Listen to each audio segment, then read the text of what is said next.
تو سرفراز بگٹی صاحب السلام علیکم، آپ ہمیں سن پا رہے ہیں سر؟ خوش آمدید کہتے ہیں پروگرام شامی صاحب۔ بگٹی صاحب، آج آپ کی ڈیڈ لائن تو ختم ہو گئی، کیا آپ بتا سکیں گے کہ کتنے ابھی غیر قانونی افغان جو ہماری سرزمین پر موجود ہیں اور دوسرے لوگ جنہیں ان کے وطن واپس بھیجنا ہے؟ شامی صاحب، یہ فگرز جو ہیں یہ کیونکہ ایکوریٹ اس طرح کیس میں جب ایلیگل ایلینز ہوتے ہیں تو صرف افغان تو نہیں ہیں، اور بھی کچھ ممالک ہیں ان کے بھی لوگ ہیں، اور جس میں ایران ہے اور پھر ہزارہ بھی ہیں، سو اینڈ سو آن۔ تو ایکوریٹ فگرز تو نہیں ہیں کیونکہ یہ ویری کرتے ہیں ایلیگل ایلینز کے۔ یہ ضرور ہے کہ 2 لاکھ کے قریب جو ہیں وہ والنٹیئر ریٹرن کا جو ہمارا پروگرام تھا اس کے مطابق جا چکے ہیں۔ مگر کتنے لوگ باقی ہیں اس کا کوئی آپ کو اندازہ نہیں ہے؟ دیکھیں، اندازہ ضرور ہے۔ میں شامی صاحب نہ آپ کو فگرز میں پھنسانا چاہتا ہوں نہ خود پھنسنا چاہتا ہوں، ٹھیک ہے، بیکاز یہ جب ایلیگل کام ہوتا ہے اس کے فگرز دینا پھر بسا اوقات وہ زیادہ ہو جاتے ہیں، بسا اوقات کم ہو جاتے ہیں، ابھی تو پھر بندہ کوڈ ہو جاتا ہے۔ ابھی جو خبر آ رہی تھی کہ کریک ڈاؤن کی سر، کریک ڈاؤن ہوگا، کوئی دہشت گردی کا منصوبہ بے نقاب ہو گیا ہے، یہ کیا صورتحال ہے؟ دیکھیں، یہ دہشت گردی کے منصوبے کے حوالے سے تو مجھے نہیں معلوم، لیکن یہ ہے کہ کریک ڈاؤن جو ہے وہ ایک ان سارے فارنر ایلینز جو ہیں جو ایلیگل رہ رہے ہیں ان کے خلاف یقیناً ہوگا۔ ان کو ہم اپنے سینٹرز میں رکھیں گے۔ ہمارے جو سینٹرز ہیں اس کے ڈیپورٹیشن کے، ان سینٹرز میں ان کو رکھ کے اور پھر وہاں پر ہیلتھ اور میڈیکل فیسلٹیز اور ساتھ میں جو فوڈ ہے وہ پرووائڈ کیا جائے گا، اور اس کے بعد ان کو ڈیپورٹ کیا جائے گا ان کے نہیں تو گویا اب ہم یہ سمجھیں چونکہ ڈیڈ لائن تو کل کی ختم ہو گئی، آج پہلا دن ہے، تو آج ریاستی ادارے حرکت میں ہیں، ایسے افراد کی نشاندہی تو آپ کہہ رہے ہیں پہلے سے ہو چکی ہے، تو کیا آج سے باقاعدہ گرفتاریاں ہو رہی ہیں؟ کراچی سے، پشاور سے اطلاع ہے کہ درجنوں افراد کو گرفتار بھی کیا گیا ہے۔ جی، گرفتاری سمجھیں آپ اس کو یا ان کو مہمان رکھنا سمجھیں، اب آپ اس کو جو بھی سمجھیں، ظاہر ہے بغیر گرفتاری کے تو لوگ نہیں جا رہے ہیں، والنٹیئر ریٹرن کا ٹائم تو چلا گیا، تو کیا اب ہم اپنے ایلیگل ایلینز جو ہیں ان کو گرفتار کریں گے، اور گرفتار کرنے کے بعد میں نے جیسے آپ کو کہا ڈیپورٹیشن سینٹرز میں رکھیں گے۔ اس سلسلے میں ابھی تک افغان سرکار کا رد عمل کیا ہے؟ کیونکہ جو کراسنگز ہیں وہاں پر تو میں فوٹیجز بھی دیکھ رہا تھا، مقامی کورسپونڈنٹ سے بات بھی کر رہا تھا، لمبی لمبی لائنیں لگی ہوئی ہیں، حتیٰ کہ جو ٹریڈ کا سامان ہے، سبزیاں یا پھل یا دیگر اجناس، وہ بھی ٹرک وہاں پھنسے ہوئے ہیں۔ دیکھیے، یہ تو اتنی بڑی تعداد میں جب ہوں گے ایلیگل فارنرز تو یہ جو ایشوز ہیں یہ تو ان کا سامنا تو کرنا پڑے گا، بیکاز جو کراسنگ گیٹس ہیں وہ ترخم ہے اور پھر اس طرح چمن ہے، 3-4 اور ہم نے ڈکلیئر کیے ہوئے ہیں، تو ظاہر ہے کہ اور اب یہ نیا شروع ہو رہا ہے، تو انیشلی یہ اس طرح کے ایشوز تو آئیں گے، اور افغان حکومت کے ساتھ فارن آفس ضرور بات چیت کر رہی ہے۔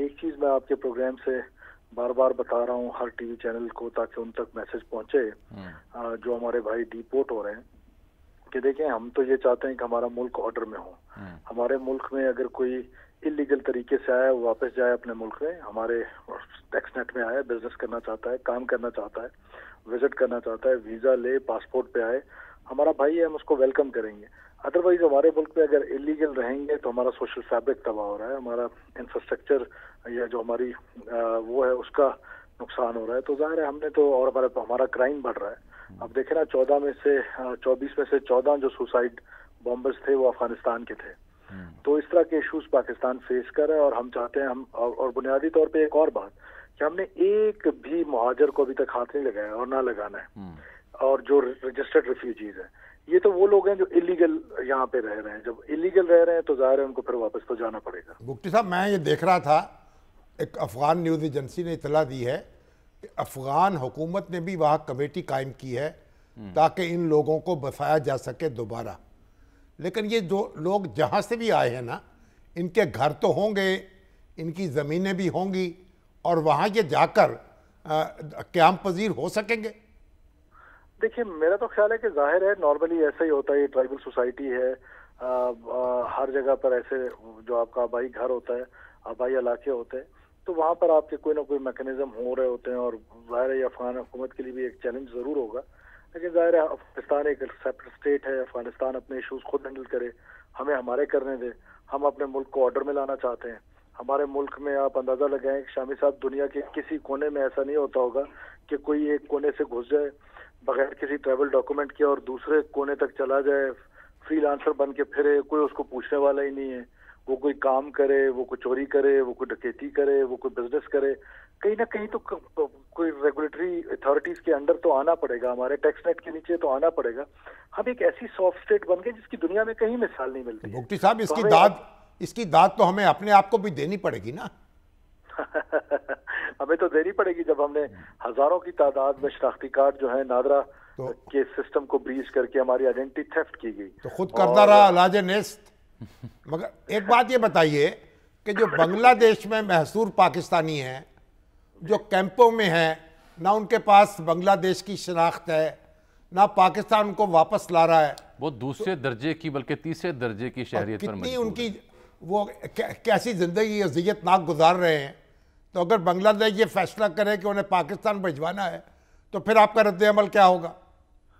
دیکھیے یہ تو اب اسٹیٹ لیول کی پالیسی ہوگی، میں اس پر انڈیویجولی تو کمنٹ نہیں کر سکتا ہوں، اور یہ اس میں فورن آفس بھی آپ ان کو واپس کیوں نہیں لا رہے آپ کے اپنے ہم وطن جو ہیں؟ بالکل ہمیں واپس لانا چاہیے جی، کیوں نہیں اپنے ہم وطنوں کو واپس لانا چاہیے، اور جو وہاں پر ہیں جو آنا چاہتے ہیں ان کو بالکل لانا چاہیے. اور ظاہر ہے یہ پالیسی ڈیسیجن ہوگا، یہ میں اکیلے تو اس ٹی وی پروگرام پہ اس پر کمنٹ کرنا نامناسب ہی ہوگا. آپ اسے کیبنٹ میں لے کے جائیں نا، اس پہ فیصلہ کریں. وہاں لوگ دن رات ہم سے رابطہ کر رہے ہیں جی، ان کی چیخیں ہم تک پہنچ رہی ہیں. نہیں وہ کئی بار وہاں پہ جو آپ سے وعدہ ہے کہ ضرور اس کو ڈسکشن میں لے کر آئیں گے. چلیں یہ تو اچھا کہ آپ نے وعدہ کر لیا، ضرور اس کو لے کے، کیونکہ ہمارے ہاں پروگرام میں اکثر وہاں پہ جو محصورین ہیں ان کے جاننے والے یہ خود رابطہ کر کے جس قسم پسری کا انہیں سامنا ہے اس کا رونا روتے ہیں، فریاد کرتے ہیں، پاکستان کی جانب دیکھتے ہیں کہ ہماری مدد کرے. اس لیے شامی صاحب بار بار یہ پوائنٹ اٹھا رہے تھے. اب جو جا رہے ہیں افغان، اس کے اوپر جب سے ہماری ریاست نے فیصلہ کیا ہے، افغان ریاست کی جانب سے ابھی تک کیا اس کا رد عمل ہے اور کوئی لیش بیک آپ ایکسپیکٹ کرتے ہیں؟ دیکھیں میں اپنا گھر ٹھیک کرنا چاہتا ہوں، اور میرے گھر ٹھیک کرنے میں کسی اور کو کیوں کوئی پرابلم ہوگی، اور اگر کوئی ہوگی تو یہ فورن آفس کا ڈومین ہے، فورن آفس اس کو ہینڈل کر رہا ہوگا، وہ افغان جو بری حکومت ہے ان سے بات چیت کر رہا ہوگا. تو میں اس پر معافی چاہتا ہوں کہ میں کوشش کرتا ہوں کہ اپنے سبجیکٹ میں رہوں، اپنے ڈومین میں رہوں اور اس سے باہر نہ نکلوں. تو میرا خیال ہے کہ ہاں یہ ضرور ہے کہ میں اپنا گھر ٹھیک کروں گا، کوئی ناراض ہو کوئی خوش ہو. آپ دیکھنا اس کی مینیفیسٹیشن یہ ہے، اس کا جو پبلک تاثر ہے وہ یہاں تک پہنچ گیا کہ آپ کو یاد ہوگا جب افغان کرکٹ ٹیم پاکستان سے جیتی تو ان کا جو مین آف دا میچ کھلاڑی تھا اس نے اس کو ڈیڈیکیٹ کیا ان ریفیوجیز کو جو پاکستان سے اس نے کہا نکالے جا رہے ہیں. حالانکہ تکنیکی اعتبار سے اصولی اعتبار سے وہ ہمارے ہاں مہاجرین تھے فار ٹائم بینگ. مہاجر نہیں تھے، وہ کیا کہیں انہیں، وہ پناہ گزین نہیں، کچھ بھی نہیں، بس ایک اجنبی تھے. تو مہاجر تو وہ ہے نا جن کے پاس باقاعدہ رجسٹرڈ ہے، کارڈ ہے. اب ابھی تک وہ سکون سے ہیں. میں عرض کر رہا ہوں کہ وہ جو پبلک پلس بنی، وہ جو کرکٹر کے بیان کے اوپر جو انڈیا بھر میں یا دنیا بھر میں جو اس کا مانی لیا گیا، وہ بڑا ایسے لے گیا جیسے پاکستان کوئی غلط کام کر رہا ہے. دیکھیں پاکستان کوئی کروئل اسٹیٹ تو نہیں ہے. جو رجسٹرڈ ریفیوجیز ہیں کسی ایک کو ہاتھ نہیں لگایا جا رہا. یہ ایلیگل ایلینز ہیں جن کا کوئی ریکارڈ نہیں ہے، نہ U N H C R کے ساتھ رجسٹرڈ ہے، نہ پاکستان کی کسی اتھارٹی کے ساتھ رجسٹرڈ ہے. یہ ایسا ہی ہے کہ میرے مکان کو نقب لگا کر یا پچھلی دیوار پھلانگ کر کوئی اندر آ جائے اور ایک بیل بجا کے اندر آ جائے، چاہے وہ بھوکا ہو میں اس کو کھانا کھلاؤں. فرق ہے دونوں میں. جب نقب لگا کے آئے گا، چھلانگ مار کے آئے گا تو میرے لیے الارمنگ ہوگا، میں اس کو گھر سے ضرور نکالوں گا. وہ آئے دروازے سے موسٹ ویلکم، ڈاکومنٹ لے کر آئے ہم اس کے ہمارے سر آنکھوں پر. لیکن آپ دیکھیں کہ ایک دن تو ایسا آنا ہے کہ اب افغانستان میں امن آ چکا ہے، اب افغانستان میں کوئی انسرجنسی نہیں ہے، کوئی خانہ جنگی نہیں ہے. تو الٹیمیٹلی تو ان ریفیوجیز نے بھی واپس جانا ہے. چلے پہلے فیز میں وہ لوگ جائیں گے جو ایلیگل ہیں، سیکنڈ فیز میں، تھرڈ فیز میں تو آخر انہوں نے بھی تو واپس اپنے علاقوں میں بسنا ہے، واپس اپنے گھروں میں بسنا ہے. اس وقت کے حالات یہ تھے کہ وہاں پر خانہ جنگی تھی، جنگ تھی، تو جنگ کی وجہ سے لوگ آ گئے، وہ پناہ گزین بنے، ان کو رہنا چاہیے تھا پناہ گزین کیمپس میں، وہ کیمپس کے بجائے ہمارے اربن سینٹرز میں آ گئے. ٹھیک، اچھا اب الٹیمیٹلی تو انہوں نے بھی واپس جانا ہے، لیکن فار دا ٹائم بینگ ہماری اپروچ یہ ہے کہ جو ایلیگل ایلینز ہیں ہم ان کو نکالیں گے. اچھا دوسرا جو نقطہ تھا، کیونکہ یہ پوائنٹ سے آپ کے رجسٹرڈ ریفیوجیز جو رجسٹرڈ ہیں مہاجرین یہاں پہ، کیا وہ کاروبار کر سکتے ہیں، جاری رکھ سکتے ہیں؟ انہوں نے جائیدادیں لے رکھی ہیں یا شاپس بنا رکھی ہیں، وہ کاروبار کر سکتے ہیں یا وہ ٹیکس نیٹ چیک کرنا پڑے گا؟ اگر نہیں تو انہیں بھی بھیجنا پڑے گا. ظاہر ہے جی، ہم یہ کہہ رہے ہیں کہ جس نے لیگل کاروبار کرنا ہے